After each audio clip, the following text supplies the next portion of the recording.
ಹಿಂದೂ ಪಂಚಾಂಗದ ಪ್ರಕಾರ ಆಷಾಢ ಮಾಸವನ್ನು ಸಾಮಾನ್ಯವಾಗಿ June July ತಿಂಗಳಲ್ಲಿ ಶೂನ್ಯ ಮಾಸ ಎಂದು ಕರೆಯಲಾಗುತ್ತದೆ. ಈ ತಿಂಗಳಿನಲ್ಲಿ ಮದುವೆ, ಉಪಾಸನೆ, ಉಪನಯನ, ಗೃಹ ಪ್ರವೇಶದಂತಹ ಯಾವುದೇ ಶುಭ ಕಾರ್ಯಗಳನ್ನು ಮಾಡುವುದಿಲ್ಲ.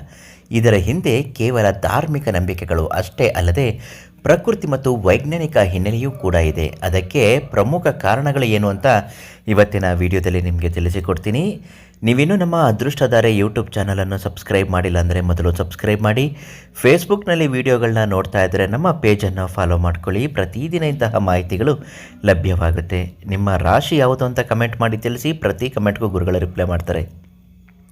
ನಿಮ್ಮ ಕಷ್ಟ ಸಮಸ್ಯೆಗಳು ಏನೇ ಇದ್ದರೂ ಶಾಶ್ವತವಾಗಿ ಪರಿಹಾರ ಆಗಬೇಕು ಅಂದರೆ ಉಚಿತ ಭವಿಷ್ಯ ಖಚಿತ ಪರಿಹಾರಕ್ಕಾಗಿ ಈ ತಕ್ಷಣ ನೀವು ಪ್ರಧಾನ ತಾಂತ್ರಿಕ್ ಕೀರ್ತಿ ಪ್ರಸಾದ್ ಗುರುಗಳಿಗೆ ಕರೆ ಮಾಡಿ. ಅವರು ಎಲ್ಲ ಸಮಸ್ಯೆಗೂ ಪರಿಹಾರವನ್ನು ನೀಡುತ್ತಾರೆ.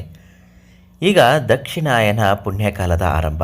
ಆಷಾಢ ಮಾಸದಿಂದ ಸೂರ್ಯನು ಉತ್ತರ ದಿಕ್ಕಿನಿಂದ ದಕ್ಷಿಣ ದಿಕ್ಕಿಗೆ ತನ್ನ ಪಥವನ್ನು ಬದಲಾಯಿಸುತ್ತಾನೆ. ಇದನ್ನು ದಕ್ಷಿಣಾಯನ ಎನ್ನಲಾಗುತ್ತದೆ. ಧಾರ್ಮಿಕ ನಂಬಿಕೆಯ ಪ್ರಕಾರ ದಕ್ಷಿಣಾಯನವು ದೇವತೆಗಳ ರಾತ್ರಿ ಕಾಲ. ಈ ಸಮಯದಲ್ಲಿ ದೇವತೆಗಳು ವಿಶ್ರಾಂತಿ ಸ್ಥಿತಿಗೆ ಅಂದರೆ ದೇವಶಯನಿ ಏಕಾದಶಿಯಿಂದ ಜಾರುವುದರಿಂದ ಹೊಸ ಶುಭ ಕಾರ್ಯಗಳಿಗೆ ದೈವಿಕ ಆಶೀರ್ವಾದದ ಕೊರತೆ ಇರುತ್ತದೆ.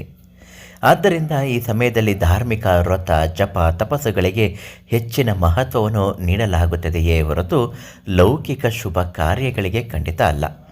ಪ್ರಕೃತಿ ಮತ್ತು ಹವಾಮಾನದ ಕಾರಣವೂ ಕೂಡ ಇದಾಗಿರುತ್ತದೆ. ರೋಗ ರುಜಿನಗಳ ಭೀತಿ. ಮಳೆಗಾಲದ ಆರಂಭದಲ್ಲಿ ನೀರು ಕಲುಷಿತಗೊಂಡು ಸಾಂಕ್ರಾಮಿಕ ರೋಗಗಳಿಂದ ಮಲೇರಿಯಾ, ಟೈಫಾಯ್ಡ್ ಕಾಯಿಲೆಗಳಂಥದ್ದು ಬರಬಹುದು, ಹರಡುವ ಸಾಧ್ಯತೆ ಇರುತ್ತೆ. ಇಂತಹ ಸಮಯದಲ್ಲಿ ದೊಡ್ಡ ಮಟ್ಟದಲ್ಲಿ ಜನ ಸೇರಿ ಸಮಾರಂಭಗಳನ್ನು ಮಾಡಿದರೆ ಆರೋಗ್ಯ ಸಮಸ್ಯೆ ಎದುರಾಗಬಹುದು ಅನ್ನೋದು ಒಂದು ಕಾರಣ. ಇನ್ನು ನವ ದಂಪತಿಗಳಿಗೆ ವಿಯೋಗದ ಸಂಪ್ರದಾಯ. ಆಷಾಢ ಮಾಸದಲ್ಲಿ ಹೊಸದಾಗಿ ಮದುವೆಯಾದ ಹೆಣ್ಣು ಮಗಳನ್ನು ತವರಿಗೆ ಕಳಿಸುವ ಸಂಪ್ರದಾಯವಿದೆ. ಅತ್ತೆ ಸೊಸೆ ಒಂದೇ ಮನೆಯಲ್ಲಿ ಇರಬಾರದು ಎನ್ನಲಾಗುತ್ತದೆ.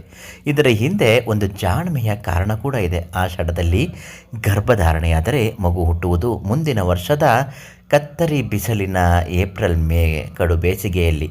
ಹಳೆಯ ಕಾಲದಲ್ಲಿ ವೈದ್ಯಕೀಯ ಸೌಲಭ್ಯಗಳಿಲ್ಲದ ಕಾರಣ ಬೇಸಿಗೆಯಲ್ಲಿ ಅತಿಯಾದ ಶಾಖದಲ್ಲಿ ಹೆರಿಗೆಯಾದರೆ ತಾಯಿ ಮಗು ಆರೋಗ್ಯಕ್ಕೆ ತೊಂದರೆಯಾಗುತ್ತಿತ್ತು. ಇದನ್ನು ತಪ್ಪಿಸಲು ಆಷಾಢ ಮಾಸದಲ್ಲಿ ನವದಂಪತಿಗಳನ್ನು ದೂರ ಇಡಲಾಗುತ್ತಿತ್ತು. ಆಷಾಢ ಮಾಸವು ಅಶುಭ ಮಾಸವಲ್ಲ, ಬದಲಿಗೆ ಇದು ಆಧ್ಯಾತ್ಮಿಕವಾಗಿ ಅತ್ಯಂತ ಪವಿತ್ರವಾದ ತಿಂಗಳು. ಈ ತಿಂಗಳಿನಲ್ಲಿ ಬರುವ ಜಗನ್ನಾಥ ರಥಯಾತ್ರೆ, ಚಾತುರ್ಮಾಸ್ಯ ವ್ರತದ ಆರಂಭ ಮತ್ತು ಗುರುಪೂರ್ಣಿಮೆಯಂತಹ ದಿನಗಳು ಭಗವಂತನ ಆರಾಧನೆಗೆ ಶ್ರೇಷ್ಠವಾಗಿವೆ. ಕೇವಲ ಲೌಕಿಕ ಆಡಂಬರದ ಕಾರ್ಯಗಳಿಗೆ ಮಾತ್ರ ಇದನ್ನು ಬಳಸಲಾಗುವುದಿಲ್ಲ.